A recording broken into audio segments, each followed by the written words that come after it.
পরিচ্ছেদ 802 দু কাপড়ে কাফন দেওয়া। হাদিস 1191 আবদুল্লাহ ইবনে আব্বাস রাদিয়াল্লাহু তাআলা আনহুমা থেকে বর্ণিত, তিনি বলেন, এক ব্যক্তি আরাফাতে ওকুফ অবস্থায় বা আরাফাতে অবস্থানকালে হঠাৎ তার উটনি থেকে পড়ে যায়, এতে তার ঘাড় মটকে গেল, অথবা রাবি বলেছেন তার ঘাড় মটকিয়ে দিল, এতে সে মারা যায়। তখন নবী করিম সাল্লাল্লাহু আলাইহি ওয়াসাল্লাম বললেন, তাকে বরই পাতা সহ পানি দিয়ে গোসল করাও এবং দু কাপড়ে তাকে কাফন দাও। তাকে সুগন্ধি লাগাবে না এবং তার মাথা ঢাকবে না, কেননা কিয়ামতের দিন সে তালবিয়া পাঠ করতে করতে উত্থিত হবে।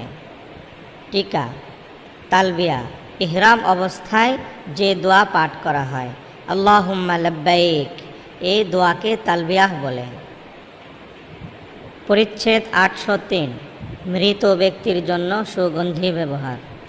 হাদিস 1192 ইবনে আব্বাস রাদিয়াল্লাহু তাআলা আনহুমা থেকে বর্ণিত, তিনি বলেন, এক ব্যক্তি রাসূলুল্লাহ সাল্লাল্লাহু আলাইহি ওয়াসাল্লামের সঙ্গে আরাফাতে ওকুফ অবস্থানকালে হঠাৎ তার সওয়ারি থেকে পড়ে যায়, ফলে তার ঘাড় মটকে গেল, অথবা রাবি বলেন দ্রুত মৃত্যু মুখে ফেলে দিল, ফলে তিনি মারা গেলেন। তখন রাসূলুল্লাহ সাল্লাল্লাহু আলাইহি ওয়াসাল্লাম বললেন, তাকে বরই পাতা সহ পানি দিয়ে গোসল করাও এবং দু কাপড়ে তাকে কাফন দাও। তাকে সুগন্ধি লাগাবে না এবং তার মাথা আবৃত করবে না, কেননা আল্লাহ পাক কিয়ামতের দিন তাকে তালবিয়া পাঠরত অবস্থায় উত্থিত করবেন। পরিচ্ছেদ 804 মুহরিম ব্যক্তিকে কিভাবে কাফন দেওয়া হবে। হাদিস 1193 ইবনে আব্বাস রাদিয়াল্লাহু তাআলা আনহুমা থেকে বর্ণিত, এক ব্যক্তির উট তার ঘাড় মটকে দিল, ফলে সে মারা গেল। আমরা তখন রাসূলুল্লাহ সাল্লাল্লাহু আলাইহি ওয়াসাল্লামের সঙ্গে ছিলাম, সে ছিল ইহরাম অবস্থায়। তখন নবী করিম সাল্লাল্লাহু আলাইহি ওয়াসাল্লাম বললেন, তাকে বরই পাতা সহ পানি দিয়ে গোসল করাও এবং দু কাপড়ে তাকে কাফন দাও। তাকে সুগন্ধি লাগাবে না এবং তার মাথা আবৃত করো না, কেননা আল্লাহ পাক কিয়ামতের দিন তাকে মুলাব্বিত অবস্থায় উঠাবেন। টিকা। মুলাব্বিত মাথার চুল এলোমেলো না হওয়ার জন্য মোম জাতীয় আঠালো দ্রব্য ব্যবহারকারী। এখানে ইহরামরত অবস্থা বোঝানো হয়েছে। হাদিস 1194 ইবনে আব্বাস রাদিয়াল্লাহু তাআলা আনহুমা থেকে বর্ণিত, তিনি বলেন, এক ব্যক্তি নবী করিম সাল্লাল্লাহু আলাইহি ওয়াসাল্লামের সঙ্গে আরাফাতে অবস্থান করছিল, সে তার সওয়ারি থেকে পড়ে গেল। পরবর্তী অংশের বর্ণনায় আইয়ুব রহমতুল্লাহ আলাইহি বলেন, ফাওয়াকাসাতহু, তার ঘাট মটকে দিল। আর আমর রহমতুল্লাহ আলাইহি বলেন, ফাআকাসাতহু, তাকে দ্রুত মৃত্যু মুখে ঠেলে দিল, ফলে সে মারা গেল। তখন রাসূলুল্লাহ সাল্লাল্লাহু আলাইহি ওয়াসাল্লাম বললেন, তাকে বরই পাতা সহ পানি দিয়ে গোসল দাও এবং দু কাপড়ে তাকে কাফন দাও।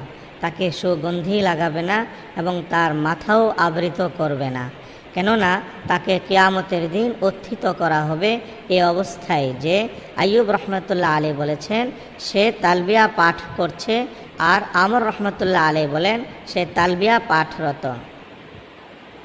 পরিচ্ছেদ 805 সেলাইকৃত বা সেলাইবিহীন কামিজ দিয়ে কাফন দেওয়া এবং কামিজ ব্যতীত কাফন দেওয়া। হাদিস 1195 আবদুল্লাহ ইবনে ওমর রাদিয়াল্লাহু তাআলা আনহুমা থেকে বর্ণিত, আবদুল্লাহ ইবনে উবাই মুনাফিক সর্দারের মৃত্যু হলে তার পুত্র, যিনি সাহাবী ছিলেন, নবী করিম সাল্লাল্লাহু আলাইহি ওয়াসাল্লামের কাছে এসে বললেন, আপনার জামাটি আমাকে দান করুন, আমি তা দিয়ে আমার পিতার কাফন পরাতে ইচ্ছা করি, আর আপনি তার জানাজা পড়বেন এবং তার জন্য মাগফিরাত কামনা করবেন। নবী করিম সাল্লাল্লাহু আলাইহি ওয়াসাল্লাম নিজের জামাটি তাকে দিয়ে দিলেন এবং বললেন, আমাকে সংবাদ দিও, আমি তার জানাজা আদায় করব। তিনি তাকে সংবাদ দিলেন। যখন নবী করিম সাল্লাল্লাহু আলাইহি ওয়াসাল্লাম তার জানাজা আদায়ের ইচ্ছা করলেন, তখন ওমর রাদিয়াল্লাহু তাআলা আনহু তার দৃষ্টি আকর্ষণ করে বললেন, আল্লাহ কি আপনাকে মুনাফিকদের জানাজা আদায় করতে নিষেধ করেননি? তিনি বললেন, আমাকে তো দুটির মধ্যে কোনো একটি করার ইখতিয়ার দেওয়া হয়েছে। আল্লাহ তাআলা বলেছেন, আপনি তাদের মুনাফিকদের জন্য মাগফিরাত কামনা করুন বা মাগফিরাত কামনা নাই করুন, একই কথা। আপনি যদি 70 বারও তাদের জন্য মাগফিরাত কামনা করেন, কখনো আল্লাহ তাদের ক্ষমা করবেন না। কাজেই তিনি তার জানাজা পড়লেন। তারপর নাজিল হলো এই আয়াত, আর তাদের মধ্য থেকে কারো মৃত্যু হলে তার উপর কখনো জানাজার নামাজ পড়বেন না এবং তার কবরের উপর দাঁড়াবেন না। সে অস্বীকৃতি জ্ঞাপন করেছে আল্লাহ তাআলার এবং রসুলের প্রতিও। বস্তুত তারা নাফরমান অবস্থায় মৃত্যুবরণ করেছে। হাদিস 1196, জাবির রাদিয়াল্লাহু তাআলা আনহু থেকে বর্ণিত, তিনি বলেন, আবদুল্লাহ ইবনে উবাইকে দাফন করার পর নবী করিম সাল্লাল্লাহু আলাইহি ওয়াসাল্লাম তার কবরের কাছে এলেন এবং তাকে বের করলেন। তারপর তার উপর থুতু দিলেন আর নিজের জামাটি তাকে পরিয়ে দিলেন। পরিচ্ছেদ 806, কামিজ ব্যতীত কাফন। হাদিস 1197, আয়েশা রাদিয়াল্লাহু তাআলা আনহা থেকে বর্ণিত, তিনি বলেন, নবী করিম সাল্লাল্লাহু আলাইহি ওয়াসাল্লামকে 3খানি সুতি সাদা সাহুলি কাপড়ে কাফন দেওয়া হয়েছে। তার মধ্যে কামিজ এবং পাগড়ি ছিল না। হাদিস 1198, আয়েশা রাদিয়াল্লাহু তাআলা আনহা থেকে বর্ণিত, রাসূলুল্লাহ সাল্লাল্লাহু আলাইহি ওয়াসাল্লামকে 3খানা কাপড় দিয়ে কাফন দেওয়া হয়েছে, তাতে কামিজ ও পাগড়ি ছিল না। আবু আবদুল্লাহ রহমতুল্লাহ আলাই বলেন, আবু নুআইম রহমতুল্লাহ আলাই সালাসাতুন শব্দটি বলেননি। আর আবদুল্লাহ ইবনে ওয়ালিদ রহমতুল্লাহ আলাই থেকে হাদিস বর্ণনায় সালাসাতুন শব্দটি বলেছেন। পরিচ্ছেদ 807, পাগড়ি ব্যতীত কাফন। হাদিস 1199, আয়েশা রাদিয়াল্লাহু তাআলা আনহা থেকে বর্ণিত, রাসূলুল্লাহ সাল্লাল্লাহু আলাইহি ওয়াসাল্লামকে 3খানা সাদা সাহুলি কাপড় দিয়ে কাফন দেওয়া হয়েছে, যার মধ্যে কোনো কামিজ ও পাগড়ি ছিল না। পরিচ্ছেদ 808, মৃত ব্যক্তির সমস্ত সম্পদ থেকে কাফন দেওয়া। আতা, জুহরি, আমর ইবনে দিনার এবং কাতাদা রহমতুল্লাহ আলাই এই কথা বলেছেন। আমর ইবনে দিনার রহমতুল্লাহ আলাই আরও বলেছেন, সুগন্ধীয় সমস্ত সম্পদ থেকে দিতে হবে। ইব্রাহিম রহমতুল্লাহ আলাই বলেছেন, সম্পদ থেকে প্রথমে কাফন, তারপর ঋণ পরিশোধ, তারপর ওয়াসিয়ত পূরণ করতে হবে। সুফিয়ান রহমতুল্লাহ আলী বলেছেন, কবর ও গোসল দেওয়ার খরচও কাফনের অন্তর্ভুক্ত। হাদিস 1200, সাদ রহমতুল্লাহ আলাইহি এর পিতা থেকে বর্ণিত, তিনি বলেন, একদিন আব্দুর রহমান ইবনে আউফ রাদিয়াল্লাহু তাআলা আনহুকে খাবার দেওয়া হলো। তখন তিনি বললেন, মুসআব ইবনে উমাইর রাদিয়াল্লাহু তাআলা আনহু শহীদ হন, আর তিনি আমার চাইতে শ্রেষ্ঠ ছিলেন, অথচ তার কাফনের জন্য একখানি চাদর ছাড়া আর কিছুই পাওয়া যায়নি। হামজা রাদিয়াল্লাহু তাআলা আনহু বা অপর এক ব্যক্তি শহীদ হন, তিনিও ছিলেন আমার চাইতে শ্রেষ্ঠ, অথচ তার কাফনের জন্য একখানি চাদর ছাড়া কিছুই পাওয়া যায়নি। তাই আমার আশঙ্কা হয়, আমাদের নেক আমলের বিনিময় আমাদের এই পার্থিব জীবনে আগেই দেয়া হলো।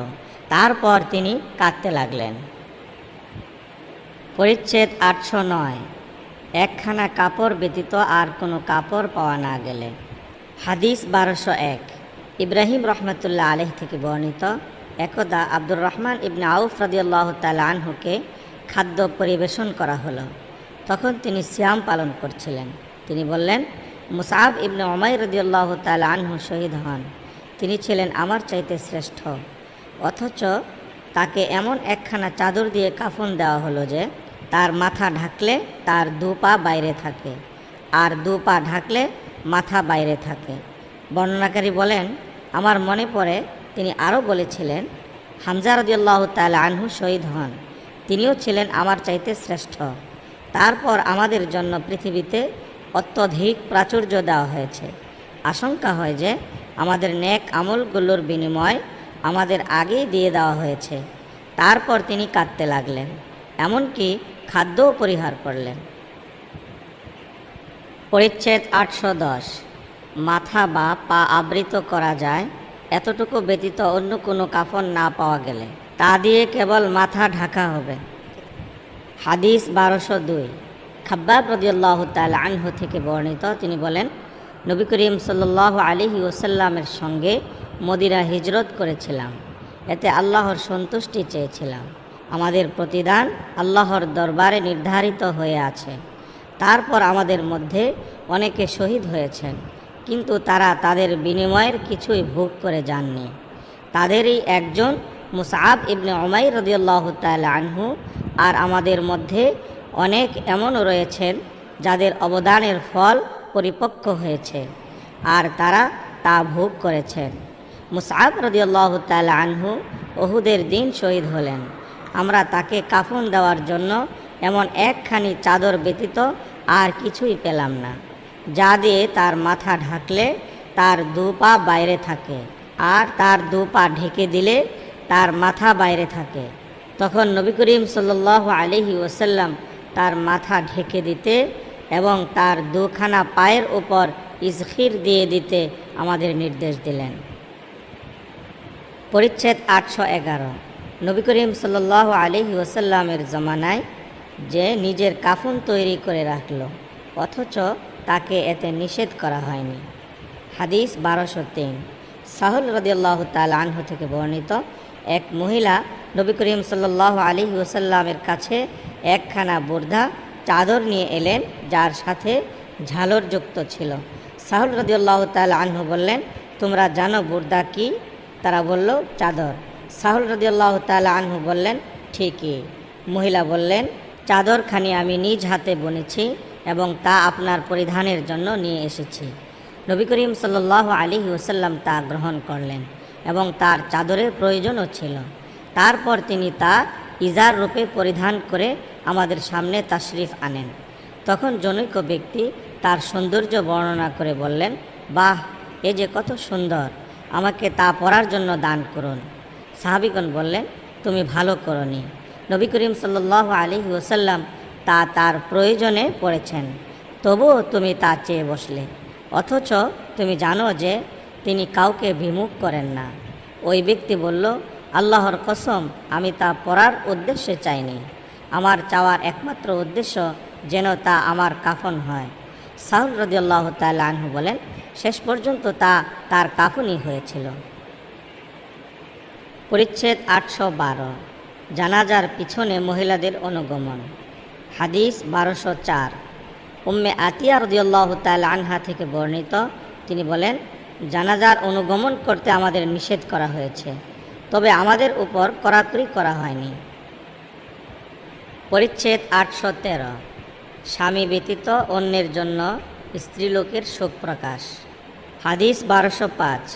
মুহাম্মদ ইবনে সিরিন রহমতুল্লাহ আলাইহ থেকে বর্ণিত, তিনি বলেন, উম্মে আতিয়া রাদিয়াল্লাহু তাআলা আনহা এর এক পুত্রের ইন্তেকাল হলো। তৃতীয় দিনে তিনি হলুদ বর্ণের সুগন্ধি আনিয়ে ব্যবহার করলেন আর বললেন, স্বামী ব্যতীত অন্য কারো জন্য 3 দিনের বেশি শোক করতে আমাদের নিষেধ করা হয়েছে। হাদিস 1206। জাইনাব বিনতে আবু সালামা রাদিয়াল্লাহু তাআলা আনহা থেকে বর্ণিত, তিনি বলেন, যখন শাম সিরিয়া থেকে আবু সুফিয়ান রাদিয়াল্লাহু তাআলা আনহু এর মৃত্যুর সংবাদ পৌঁছল, তার তৃতীয় দিন উম্মে হাবিবা রাদিয়াল্লাহু তাআলা আনহা হলুদ বর্ণের সুগন্ধি আনলেন এবং তার উভয় গাল ও বাহুতে মাখলেন। তারপর বললেন, অবশ্য আমার এর কোনো প্রয়োজন ছিল না, যদি আমি নবী করিম সাল্লাল্লাহু আলাইহি ওয়াসাল্লামকে এই কথা বলতে না শুনতাম যে স্ত্রীলোক আল্লাহ এবং কিয়ামতের দিনের প্রতি ঈমান রাখে, তার পক্ষে স্বামী ব্যতীত অন্য কোনো মৃত ব্যক্তির জন্য 3 দিনের বেশি শোক পালন করা হালাল নয়। অবশ্য স্বামীর জন্য সে 4 মাস 10 দিন শোক পালন করবে। হাদিস 1207। জাইনাব বিনতে আবু সালামা রাদিয়াল্লাহু তাআলা আনহা থেকে বর্ণিত, তিনি বলেন, আমি নবী করিম সাল্লাল্লাহু আলাইহি ওয়াসাল্লামের সহধর্মিনী উম্মে হাবিবা রাদিয়াল্লাহু তাআলা আনহার কাছে গেলাম। তখন তিনি বললেন, রাসূলুল্লাহ সাল্লাল্লাহু আলাইহি ওয়াসাল্লামকে বলতে শুনেছি যে স্ত্রীলোক আল্লাহ এবং কিয়ামতের দিনের প্রতি ঈমান রাখে, তার পক্ষে কোনো মৃত ব্যক্তির জন্য 3 দিনের বেশি শোক পালন করা হালাল নয়, তবে স্বামীর জন্য 4 মাস 10 দিন হালাল। তারপর জাইনাব বিনতে জাহশ রাদিয়াল্লাহু তাআলা আনহার ভাইয়ের মৃত্যু হলে আমি তার কাছে গেলাম। তখন তিনি কিছু সুগন্ধি আনিয়ে তা ব্যবহার করলেন। তারপর বললেন, সুগন্ধি ব্যবহারে আমার কোনো প্রয়োজন নেই, তবুও যেহেতু আমি রাসূলুল্লাহ সাল্লাল্লাহু আলাইহি ওয়াসাল্লামকে বলতে শুনেছি যে ব্যক্তি আল্লাহ এবং কিয়ামতের দিনের প্রতি ঈমান রাখে এমন কোনো স্ত্রীলোকের পক্ষে কোনো মৃত ব্যক্তির জন্য 3 দিনের বেশি শোক পালন করা জায়েজ নয়, তবে স্বামীর জন্য 4 মাস 10 দিন পালন করবে। পরিচ্ছেদ 814 কবর জিয়ারত। হাদিস 1208। আনাস ইবনে মালিক রাদিয়াল্লাহু তাআলা আনহু থেকে বর্ণিত, তিনি বলেন, নবী করিম সাল্লাল্লাহু আলাইহি ওয়াসাল্লাম এক মহিলার পাশ দিয়ে যাচ্ছিলেন, যিনি কবরের পাশে কাঁদছিলেন। নবী করিম সাল্লাল্লাহু আলাইহি ওয়াসাল্লাম বললেন, তুমি আল্লাহকে ভয় করো এবং সবর করো। মহিলাটি বললেন, আমার কাছ থেকে চলে যান, আপনার উপর তো আমার মতো মুসিবত আসেনি। তিনি নবী করিম সাল্লাল্লাহু আলাইহি ওয়াসাল্লামকে চিনতে পারেননি। পরে তাকে বলা হলো, তিনি তো নবী করিম সাল্লাল্লাহু আলাইহি ওয়াসাল্লাম। তখন তিনি নবী করিম সাল্লাল্লাহু আলাইহি ওয়াসাল্লামের দুয়ারে হাজির হলেন। তার কাছে কোনো পাহারাদার পেলেন না। তিনি আরজ করলেন, আমি আপনাকে চিনতে পারিনি। নবী করিম সাল্লাল্লাহু আলাইহি ওয়াসাল্লাম বললেন, সবুর তো বিপদের প্রথম অবস্থাতেই। পরিচ্ছেদ 815 নবী করিম সাল্লাল্লাহু আলাইহি ওয়াসাল্লামের বাণী। পরিজনের কান্নার কারণে মৃত ব্যক্তিকে আযাব দেওয়া হয়, যদি বিলাপ করা তার অভ্যাস হয়ে থাকে। কারণ আল্লাহ তাআলা ইরশাদ করেন, তোমরা নিজেদের এবং তোমাদের পরিবার পরিজনদের জাহান্নামের আগুন থেকে রক্ষা করো। সূরা তাহরিম আয়াত 6। এবং নবী করিম সাল্লাল্লাহু আলাইহি ওয়াসাল্লাম বলেছেন, তোমাদের প্রত্যেকেই দায়িত্বপ্রাপ্ত এবং প্রত্যেকেই তার দায়িত্ব সম্পর্কে জিজ্ঞাসিত হবে, কিন্তু তা যদি তার অভ্যাস না হয়ে থাকে তাহলে তার বিধান হবে যা আয়েশা রাদিয়াল্লাহু তাআলা আনহা উদ্ধৃত করেছেন, নিজ বোঝা বহনকারী কোনো ব্যক্তি অপরের বোঝা বহন করবে না।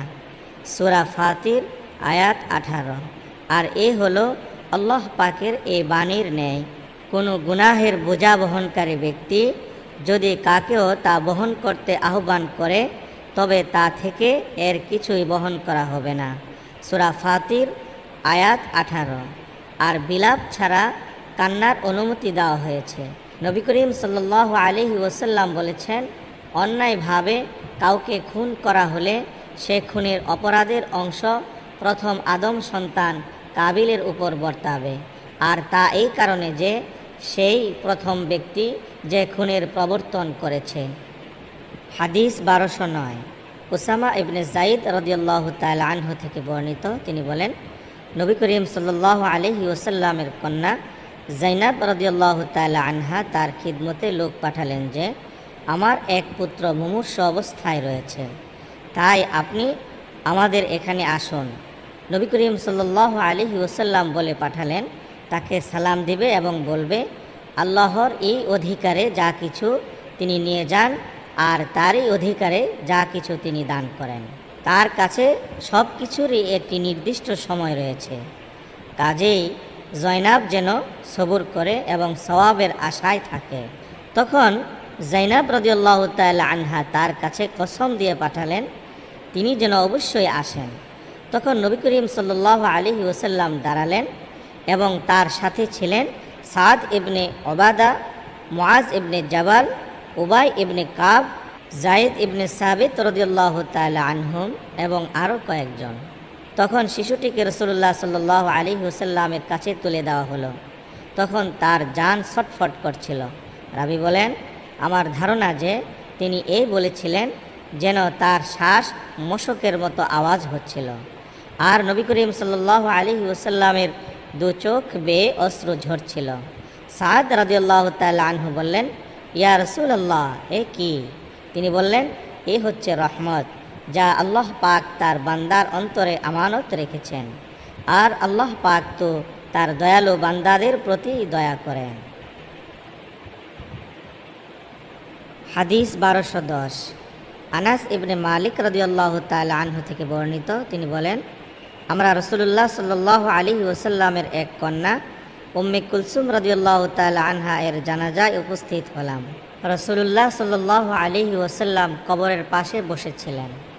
আনাস রাদিয়াল্লাহু তাআলা আনহু বলেন, তখন আমি তার চোখ থেকে পানি ঝরতে দেখলাম। রাবী বলেন, রাসূলুল্লাহ সাল্লাল্লাহু আলাইহি ওয়াসাল্লাম জিজ্ঞাসা করলেন, তোমাদের মধ্যে কি এমন কেউ আছে যে আজ রাত্রে স্ত্রী মিলন করেনি? আবু তালহা রাদিয়াল্লাহু তাআলা আনহু বলেন, আমি রাসূলুল্লাহ সাল্লাল্লাহু আলাইহি ওয়াসাল্লাম বললেন, তাহলে তুমি কবরে অবতরণ করো। রাবি বলেন, তখন তিনি আবু তালহা রাদিয়াল্লাহু তাআলা আনহু তার কবরে অবতরণ করলেন। হাদিস 1211। আবদুল্লাহ ইবনে ওবায়দুল্লাহ ইবনে আবু মুলাইকা রাদিয়াল্লাহু তাআলা আনহু থেকে বর্ণিত, তিনি বলেন, মক্কায় উসমান রাদিয়াল্লাহু তাআলা আনহু এর এক কন্যার উফাত হলো। আমরা সেখানে জানাজায় শরীক হওয়ার জন্য গেলাম। ইবনে ওমর রাদিয়াল্লাহু তাআলা আনহুমা এবং ইবনে আব্বাস রাদিয়াল্লাহু তাআলা আনহুমাও সেখানে হাজির হলেন। আমি তাদের দুজনের মাঝে বসা ছিলাম। অথবা তিনি বলেছেন, আমি তাদের একজনের পাশে গিয়ে বসলাম, পরে অন্যজন এসে আমার পাশে বসলেন। কান্নার আওয়াজ শুনে ইবনে ওমর রাদিয়াল্লাহু তাআলা আনহুমা আমর ইবনে উসমানকে বললেন, তুমি কেন কাঁদতে নিষেধ করছো না? কেননা রাসূলুল্লাহ সাল্লাল্লাহু আলাইহি ওয়াসাল্লাম বলেছেন, মৃত ব্যক্তিকে তার পরিজনদের কান্নার কারণে আযাব দেওয়া হয়। তখন ইবনে আব্বাস রাদিয়াল্লাহু তাআলা আনহুমা বললেন, ওমর রাদিয়াল্লাহু তাআলা আনহুও এরকম কিছু বলতেন। এরপর ইবনে আব্বাস রাদিয়াল্লাহু তাআলা আনহুমা বর্ণনা করলেন, ওমর রাদিয়াল্লাহু তাআলা আনহু এর সাথে মক্কা থেকে ফিরছিলাম। আমরা বাইদা নামক স্থানে পৌঁছলে ওমর রাদিয়াল্লাহু তাআলা আনহু বাবলা গাছের ছায়ায় একটি কাফেলা দেখতে পেয়ে আমাকে বললেন, গিয়ে দেখো তো এ কাফেলা কারা? ইবনে আব্বাস রাদিয়াল্লাহু তাআলা আনহুমা বলেন, আমি গিয়ে দেখলাম সেখানে সুহাইব রাদিয়াল্লাহু তাআলা আনহু রয়েছেন। আমি তাকে তা জানালাম। তিনি বললেন, তাকে আমার কাছে ডেকে নিয়ে আসো। আমি সুহাইব রাদিয়াল্লাহু তাআলা আনহু এর নিকটে আবার গেলাম এবং বললাম, চলুন আমিরুল মুমিনিনের সঙ্গে সাক্ষাৎ করুন।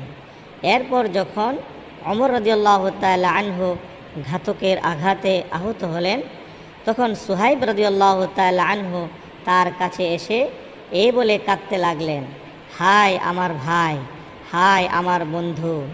এতে ওমর রাদিয়াল্লাহু তাআলা আনহু তাকে বললেন, তুমি আমার জন্য কাঁদছো? অথচ রাসূলুল্লাহ সাল্লাল্লাহু আলাইহি ওয়াসাল্লাম বলেছেন, মৃত ব্যক্তির জন্য তার আপন জনের কোনো কোনো কান্নার কারণে অবশ্যই তাকে আযাব দেওয়া হয়। ইবনে আব্বাস রাদিয়াল্লাহু তাআলা আনহুমা বলেন, ওমর রাদিয়াল্লাহু তাআলা আনহু এর ওফাতের পর আয়েশা রাদিয়াল্লাহু তাআলা আনহা এর কাছে আমি ওমর রাদিয়াল্লাহু তাআলা আনহু এর এই উক্তি উল্লেখ করলাম। তিনি বললেন, আল্লাহ ওমর রাদিয়াল্লাহু তাআলা আনহুকে রহম করুন। আল্লাহর কসম, রাসূলুল্লাহ সাল্লাল্লাহু আলাইহি ওয়াসাল্লাম এই কথা বলেননি যে আল্লাহ ঈমানদার মৃত ব্যক্তিকে তার জন্য তার পরিজনের কান্নার কারণে আযাব দিবেন। তবে রাসূলুল্লাহ সাল্লাল্লাহু আলাইহি ওয়াসাল্লাম বলেছেন, আল্লাহ তাআলা কাফিরদের আযাব বাড়িয়ে দেন তার জন্য তার পরিজনের কান্নার কারণে। এরপর আয়েশা সিদ্দিকা রাদিয়াল্লাহু তাআলা আনহা বললেন, আল্লাহর কোরআনই তোমাদের জন্য যথেষ্ট। ইরশাদ হয়েছে, বোঝা বহনকারী কোনো ব্যক্তি অপরের বোঝা বহন করবে না। তখন ইবনে আব্বাস রাদিয়াল্লাহু তাআলা আনহুমা বললেন, আল্লাহ এই বান্দাকে হাসান এবং কাদান। রাবি ইবনে আবু মুলাইকা রাদিয়াল্লাহু তাআলা আনহু বলেন, আল্লাহর কসম, এই কথা শুনে ইবনে ওমর রাদিয়াল্লাহু তাআলা আনহুমা কোনো মন্তব্য করলেন না। হাদিস 1212। নবী করিম সাল্লাল্লাহু আলাইহি ওয়াসাল্লামের সহধর্মিনী আয়েশা রাদিয়াল্লাহু তাআলা আনহা থেকে বর্ণিত, তিনি বলেন, রাসূলুল্লাহ সাল্লাল্লাহু আলাইহি ওয়াসাল্লাম এক ইহুদি মেয়ে লোকের কবরের পাশ দিয়ে যাচ্ছিলেন, যার পরিবারের লোকেরা তার জন্য কান্নাকাটি করছিল। তখন তিনি বললেন, তারা তো তার জন্য কান্নাকাটি করছে, অথচ তাকে কবরে আযাব দেওয়া হচ্ছে। হাদিস 1213। আবু বুরদার পিতা আবু মুসা আশআরী রাদিয়াল্লাহু তাআলা আনহু থেকে বর্ণিত, তিনি বলেন, যখন ওমর রাদিয়াল্লাহু তাআলা আনহু আহত হলেন, তখন সুহাইব রাদিয়াল্লাহু তাআলা আনহু হায় আমার ভাই বলতে লাগলেন। ওমর রাদিয়াল্লাহু তাআলা আনহু বললেন, তুমি কি জানো না যে নবী করিম সাল্লাল্লাহু আলাইহি ওয়াসাল্লাম বলেছেন, জীবিতদের কান্নার কারণে অবশ্যই মৃতদের আযাব দেওয়া হয়। পরিচ্ছেদ 816। মৃতের জন্য বিলাপ অপছন্দনীয়। ওমর রাদিয়াল্লাহু তাআলা আনহু বলেন, আবু সুলাইমান খালিদ ইবনে ওয়ালিদ রাদিয়াল্লাহু তাআলা আনহু এর জন্য তার পরিবার পরিজনকে কাঁদতে দাও যতক্ষণ নাকউ কিংবা লাকলাকা না হয়। নাকউ হলো মাথায় মাটি নিক্ষেপ আর লাকলাকা হলো চিৎকার। হাদিস 1214, মুগিরা রাদিয়াল্লাহু তাআলা আনহু থেকে বর্ণিত, তিনি বলেন, আমি নবী করিম সাল্লাল্লাহু আলাইহি ওয়াসাল্লামকে বলতে শুনেছি যে আমার প্রতি মিথ্যা আরোপ করা অন্য কারো প্রতি মিথ্যা আরোপ করার মতো নয়। যে ব্যক্তি আমার প্রতি মিথ্যা আরোপ করে সে যেন অবশ্যই তার ঠিকানা জাহান্নামে করে নেয়। মুগিরা রাদিয়াল্লাহু তাআলা আনহু আরও বলেছেন, আমি নবী করিম সাল্লাল্লাহু আলাইহি ওয়াসাল্লামকে আরও বলতে শুনেছি, যে ব্যক্তির জন্য বিলাপ করা হয় তাকে বিলাপকৃত বিষয়ের উপর আযাব দেওয়া হবে। হাদিস 1215, ওমর রাদিয়াল্লাহু তাআলা আনহু সূত্রে নবী করিম সাল্লাল্লাহু আলাইহি ওয়াসাল্লাম থেকে বর্ণিত, তিনি বলেন, মৃত ব্যক্তিকে তার জন্য কৃত বিলাপের বিষয়ের উপর কবরে আযাব দেওয়া হয়। আব্দুল আলা রহমতুল্লাহ আলাই, কাতাদা রহমতুল্লাহ আলাই থেকে বর্ণনায় আবদান রহমতুল্লাহ আলাই এর অনুসরণ করেছেন। আদম রহমতুল্লাহ আলাই শুবা রহমতুল্লাহ আলাই থেকে বর্ণনা করেন যে মৃত ব্যক্তিকে তার জন্য জীবিতদের কান্নার কারণে আযাব দেওয়া হয়।